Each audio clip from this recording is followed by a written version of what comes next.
So, welcome to Brief History Conspiracy. This week, the TR3-b.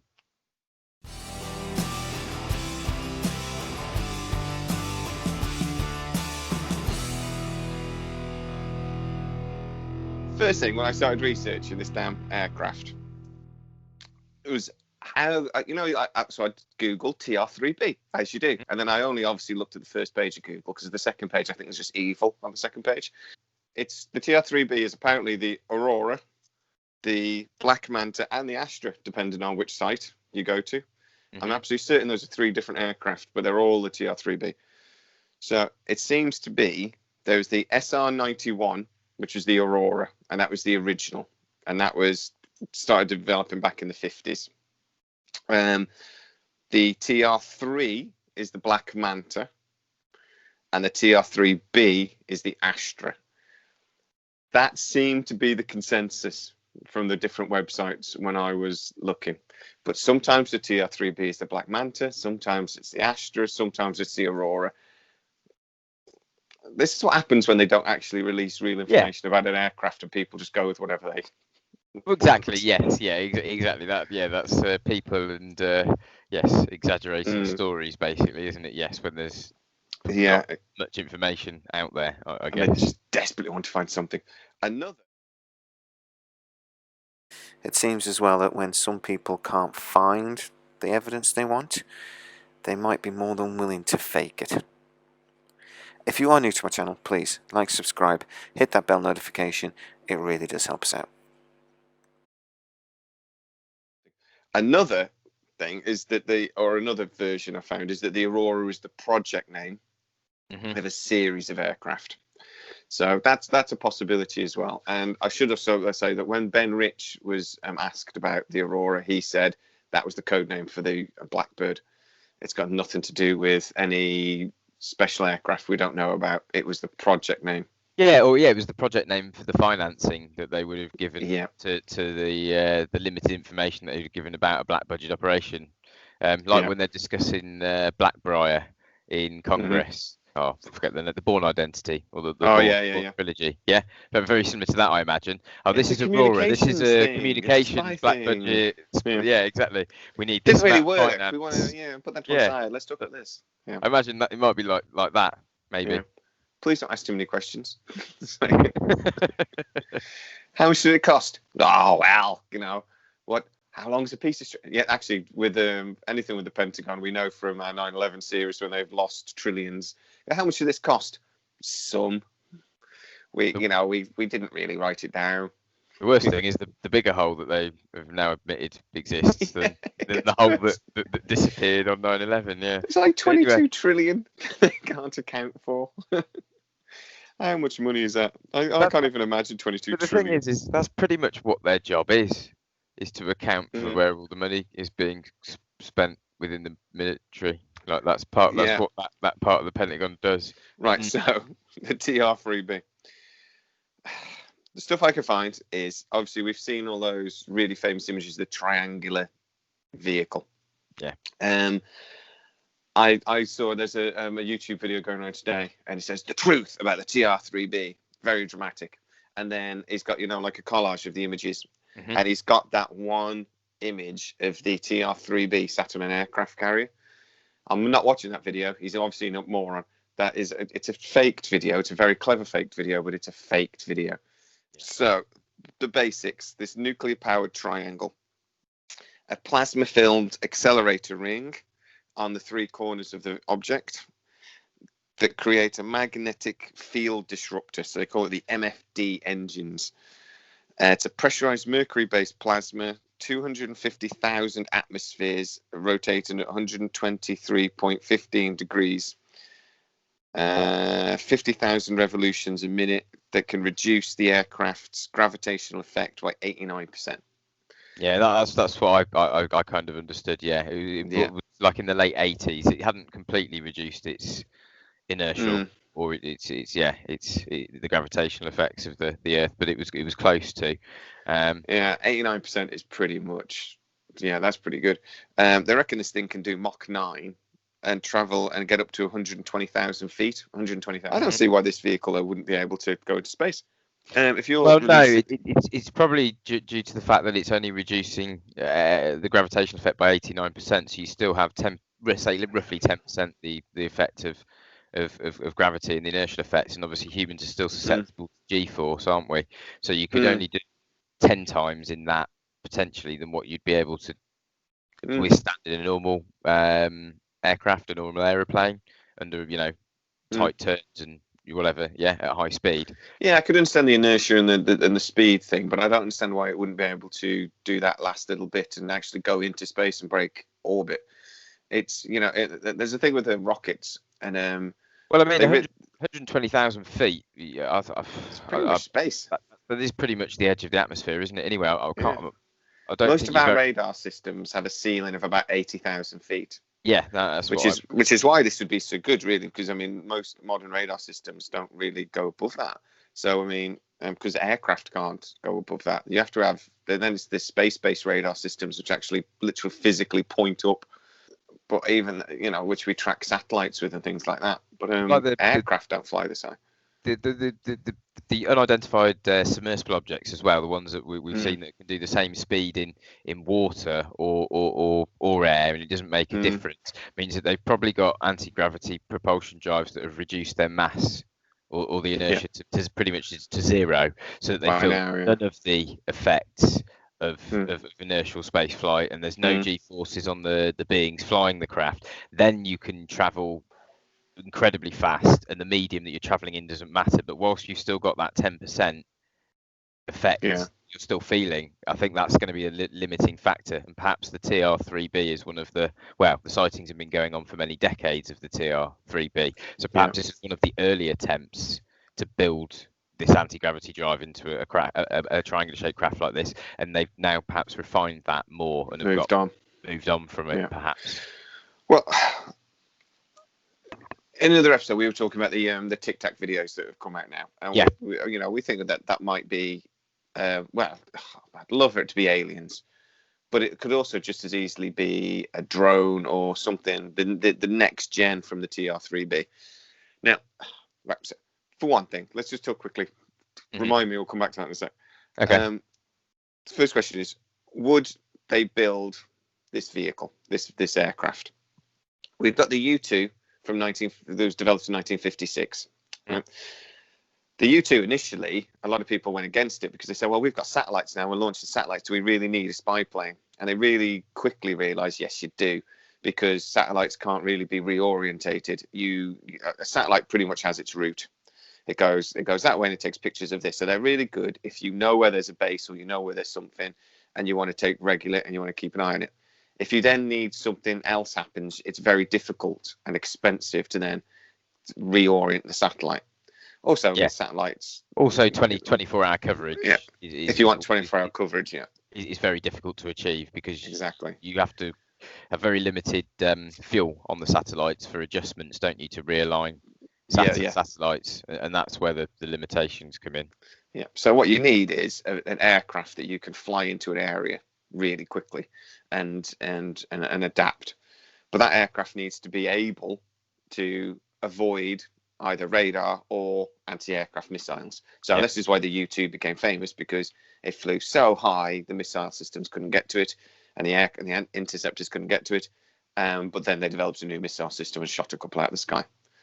So in the 60s they developed the SR71 that was capable of flying over Mach 3. Nothing can touch the damn thing. It's still the fastest aircraft ever built that we know of.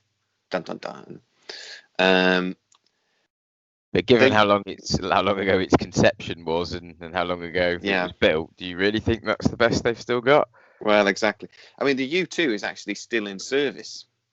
The SR71 isn't. The SR71 is incredibly difficult to keep in service. It's an incredibly difficult aircraft. I mean, the damn thing leaks constantly, and it's cutting edge, but the U-2 is still used for really like high up research stuff, and research projects and things by NASA still use it today.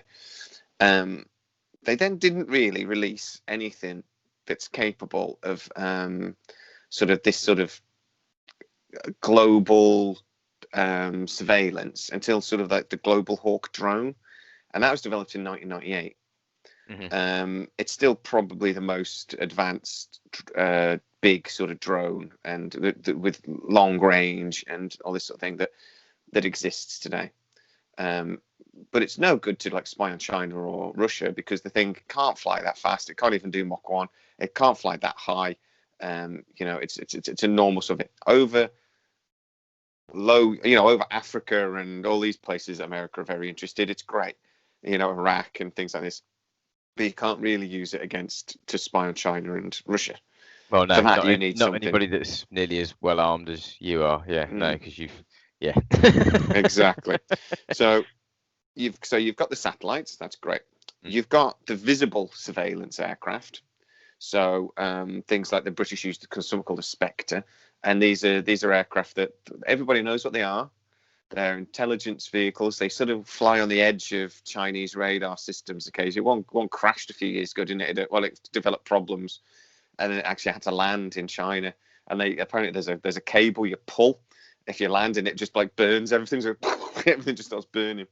And so they like burn this aircraft on the runway of a Chinese runway. And the Chinese were very upset at the Americans for doing that. But that's like visible stuff. And then obviously we've got the drones, which are pretty slow and whatever. There's a lot of next gen stuff coming out at the moment. There's something called like a Pseudo Satellite, right? And it's a drone and it flies in the stratosphere, but it's solar powered. Oh, brilliant. So it's capable of just continual flight then, I assume. They can do 26, 27 days at the moment. Endurance, that's about it. But yeah, I mean, in theory, you could. That's why they call them a Pseudo Satellite. They go really, really high, and they could, in theory, sit there just circling for days and days. The Global Hawk's range is only about 16 hours. So these things to go like 25, 26 days is pretty good.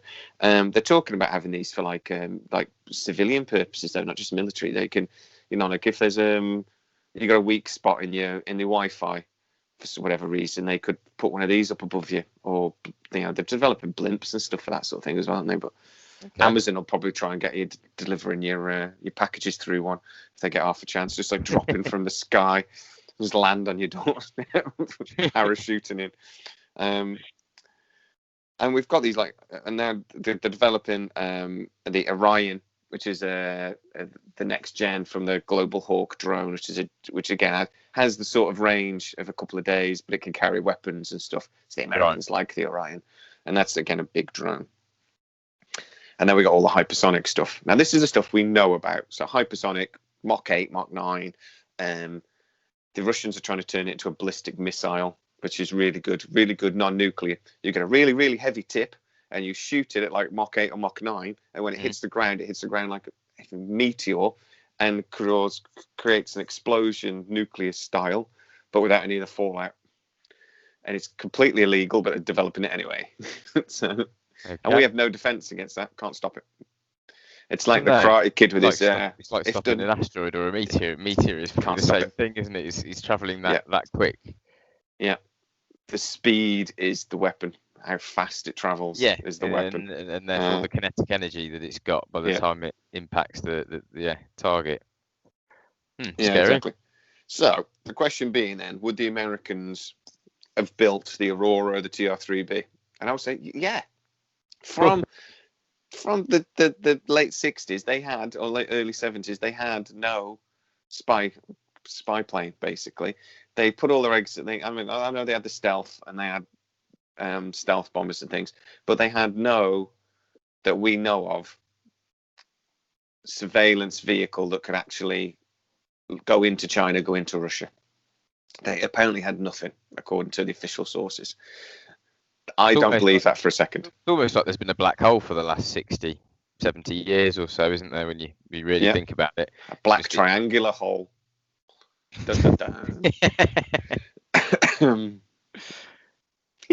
Yeah, it does seem that way, doesn't it? When you think about it, not just from this perspective, from the advancement of military vehicles, it's all gone. All that's all gone dark. But yeah, there's a lot of other things for the last sort of 70 years that have been, quite dark and considered conspiracy theories. I think that that XPlane that NASA keep launching and don't tell anybody what it is, and it's like a little shuttle. Looks like a little shuttle. And it keeps going up. Is that the one? Is that like the scramjet? No. No. It does just look like a mini shuttle actually, but it goes up every so often. The NASA won't tell anybody what it's doing, and it goes up for months, and then just comes back down. And I would think that is possibly. I would think that's a spy plane myself, because that you've got satellite capabilities, but enough fuel that you can put it wherever you want. Yeah. And the fact that they aren't telling us what it is says to me it's some sort of military vehicle, some sort of military practical purpose. Even though NASA shouldn't really have military purpose for one of their vehicles, you'd think. Yeah, I think the Air Force operated, but NASA built it. But the Air Force that makes sense then. Right, that makes much more sense then. Yeah. Which they do things like that for the military all the time. They do little projects for them, but it has to be like you said, it has to be non-military applications in theory. But yeah, they don't. I mean, the Skunks works with NASA all the time, because they've got some of the best engineers in the world at the end of the day. So. Yeah, exactly. And you need your best, don't you, on the cutting edge stuff? Yeah. So the Tic Tac video could be next gen drone technology, and I think it would make sense that they would try to test that sort of technology against their own Air Force. You would sort of drop it in and see if your planes can track it. Yeah. You know. So I always found it funny that the Americans released these videos and then said we don't know what it is, and I thought that's odd. They're so used to lying. That's odd. And then I started seeing these patents start to appear, right? And it's Salvatore Pais, P-A-I-S. So I'm going with Pais is his name. And invented. Quite how to pronounce his surname myself, to be honest, but no, Pais, whatever. Anyway, so 2018, they initially put these patents in. Yes. They've then fought it for years, and they've just recently, in the last couple of months, been granted these patents. Now, to be granted a patent, you have to show that the technology is viable, exists, and potentially is operational. And they called this operable. The lawyers said this technology is actually operable. Yep. So, what's technology? I hear you say. Dun, dun, dun. It's basically. Well, the one vehicle he said he's done is that there's the hybrid aerospace underwater craft. And it's exactly what you discussed. A vehicle, triangular shaped, that can travel between air and water with no difference. No effect. Which would indicate to me, like I said before, that they've managed to get rid of 100% of the mass and the inertial effects of the craft and its occupants. And when you look into the patent for this, it's very interesting, isn't it? That it basically says exactly that. That it reduces the mass of the vehicle to pretty much zero, doesn't it? By creating a basically like a vacuum or like a vortex. They call it creates a quantum vacuum. They call it vacuum. It's the high energy field generator, which the lawyer said is operable. Yeah, it creates a quantum vacuum. They've also got a patent by the same guy for a room temperature superconductor. Yes. Now that's a game changer.